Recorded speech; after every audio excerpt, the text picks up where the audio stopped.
barangay.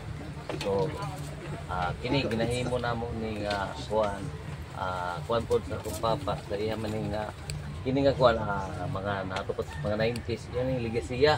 So akong gipadayon kaya ako may gipuli sa iya ha. So akong gipadayon yung ligasiya nga gumikan sa climate change kinahanglan mananom gid ta. So dako kay tabang sa atong kalikasan nga mananom. So dito gali dapat sa dinhi sa sulod sa amo dito sa Sunto B nga anong dapat sa suba sa riverbanks naay mga taga-dagyuta nga nawalaan na gid sila o giyuta bitaw mga 500 to 600 square meter kay natibag.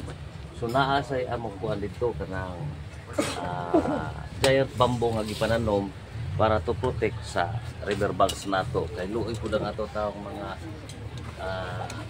kay suunan nga imbes nga gamay ra lang yuta. So importante gid nato nga mananom gyud ta. So daghan na kayo ang nananom po dinhi sa among mga company Yakult, Bunao Philippines. So kamo, so kini dako kining tabang sa atong environment.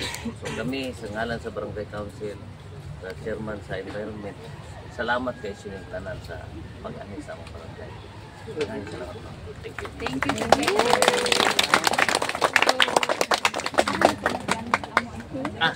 Ready na diri.